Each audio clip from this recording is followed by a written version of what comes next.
हमारे राष्ट्रीय अध्यक्ष आदरणीय अखिलेश यादव जी ने जो बात कही है,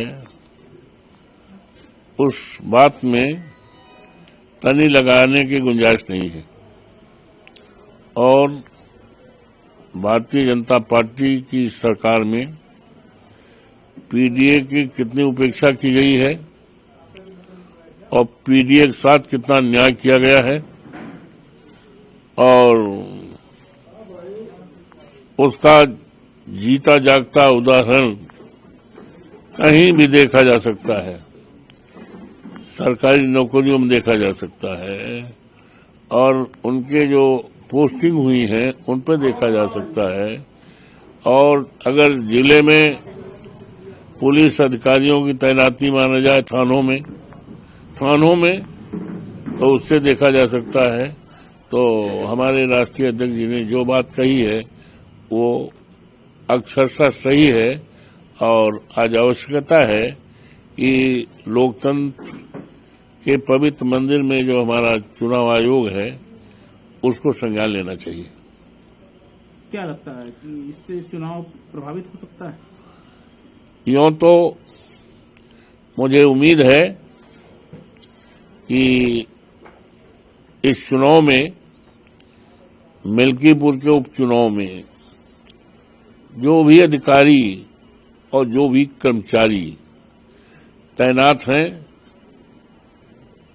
मैं तो उम्मीद करता हूं, पूरी तरह से विश्वास करता हूं कि वे सरकार के दबाव में किसी कीमत पर नहीं रहेंगे और निष्पक्ष और स्वतंत्र चुनाव कराने में मतदाताओं को अपनी इच्छा अनुसार मतदान करने में सहयोग करेंगे और लोकतंत्र की जो मर्यादा है, लोकतंत्र का जो पवित्र मंदिर है, उसको अक्षुण्ण रखने में सहयोग करेंगे। ये मैं अधिकारियों से उम्मीद करता हूं। क्या लगता है कितना अंतर होगा जीत और हार का? 7 मंत्री लगे हैं, यहाँ तक कि उन प्रदेश अध्यक्ष आए, सभाएं भी हुई। भाई ऐसा है, इसी से अंदाजा लगा सकते हो आप। डेरा डाला गया है, 7 मंत्री लगाए गए हैं, इसी से अंदाजा लगा सकते हो कि भारतीय जनता पार्टी अपने को जान गई है कि हमारा सफाया हो गया है, हम लड़ाई में कहीं नहीं हैं। लड़ाई में आने के लिए 7 मंत्री लगाए गए हैं।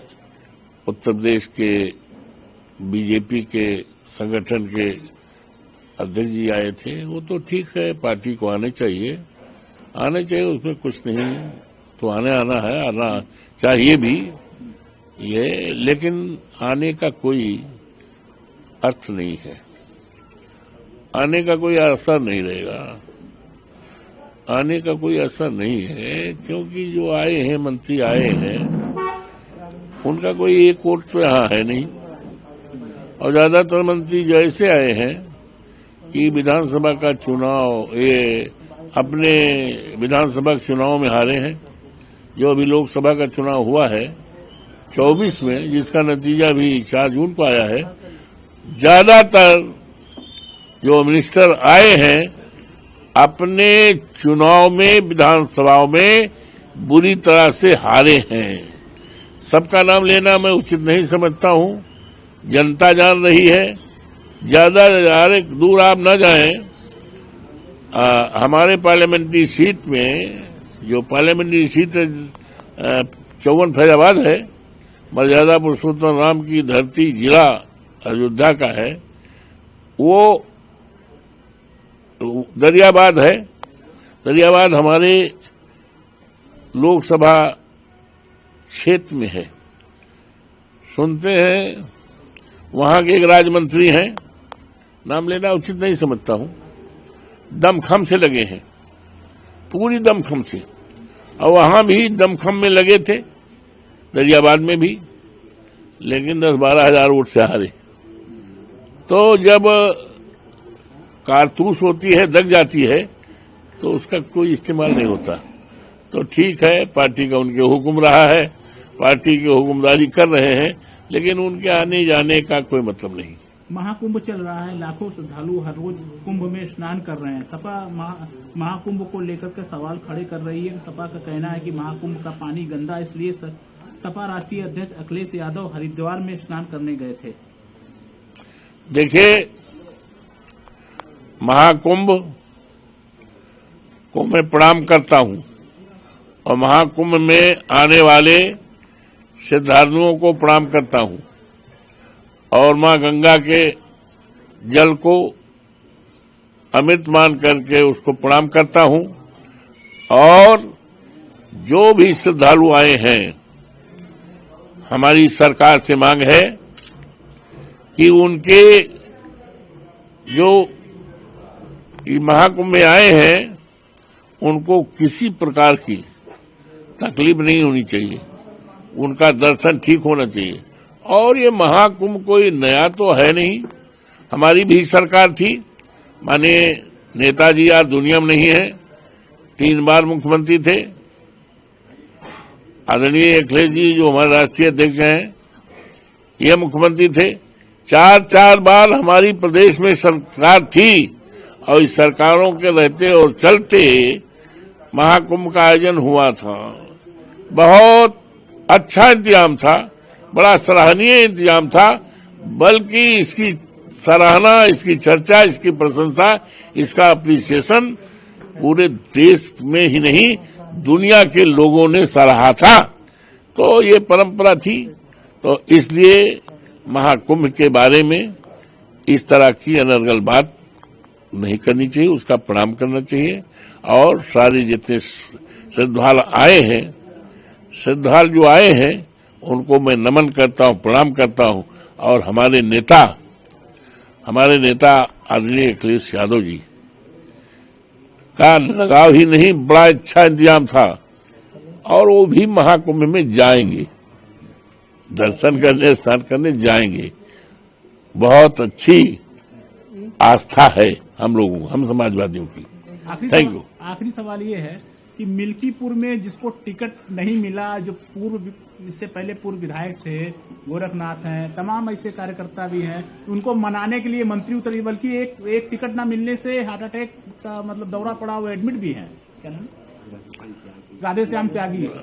अब वो देखिए, ऐसा है, राधेश्याम त्यागी कुशेरा के रहने वाले और भारतीय जनता पार्टी आरएसएस में अगर ईमानदारी से बात, वैसे भारतीय जनता पार्टी का अपना अंदरूनी मामला है, लेकिन अगर ईमानदारी से देखा जाए, सुना जाए, तो सबसे वफादार कार्यकर्ता 24 कैडेट का आरएसएस का त्यागी। तो लेकिन भारतीय जनता पार्टी में ईमानदारी कहाँ चलती है? ईमानदारी चलती तो देश में बदहाली न होती। तो टिकट में भी यही हुआ है और तमाम ऐसे उम्मीदवार थे जो यहाँ के रहने वाले हैं। मैं समझता हूँ कि बाहरी को टिकट दिया गया है, बाहरी को टिकट दिया गया है, उसका पर्चा भी देख लो तो उसका पता मिल्कीपुर का नहीं होगा, मिल्कीपुर का पता नहीं होगा। जितने लोग हैं वो मिल्कीपुर का नहीं, तो सब बाहरी लोग हैं जिनका कोई मतलब नहीं है। और टिकट के टिकटार्थी तो इसमें करीब 2500 थे, हार्डकोर थे, जिनकी चर्चाएं हो रही थी। और जिसको टिकट दिया गया है, इसकी तो कहीं चर्चा नहीं थी भाई, पता नहीं कहाँ टपक गया, कौन है क्या है, इसका भी विवाद खड़ा हो गया है। उनके पार्टी में विवाद खड़ा हो गया, हमसे कोई मतलब नहीं है। उनके जो लोग थे, जो ये थे कि कल को वही उम्मीदवार होंगे और तैयारी भी किए थे अपने। तो जाहिर है कि भाई जब आदमी राजनीति करता है तो पद वोहदे के लिए भी करता है कि हम कार्यकर्ता हैं, हम ईमानदारी से जिंदगी बिता रहे हैं, कल को हमें सम्मान मिलेगा। तो सम्मान नहीं मिलेगा तो फिर आगे भविष्य के बारे में सोचेगा कि भैया कल का हमारा भविष्य क्या होगा 27 में। तो इस भविष्य को सोच करके बहुत बड़ा गुल खिलेगा और भारतीय जनता पार्टी। और ये चुनाव, यूं तो चुनाव ये है एक विधानसभा क्षेत्र मिल्कीपुर का, लेकिन ये चुनाव हिंदुस्तान की क्षितिज पर है। देश की आजादी के बाद हिंदुस्तान का ये पहला चुनाव होगा जिसकी चर्चा देश और दुनिया में होगी और एक इतिहास कायम करेगा और बदलाव का रास्ता तय करेगा। ये चुनाव 27 में जो विधानसभा का चुनाव होना है, ये चुनाव इतना बढ़िया रास्ता बना देगा, वो रास्ता इतना साफ सुथरा हो जाएगा कि देश दुनिया में चर्चा शुरू हो जाएगी कि भारतीय जनता पार्टी की खात्मा का शुरुआत मिल्कीपुर से हो गई है और नया इतिहास हिंदुस्तान का दुनिया में बनेगा।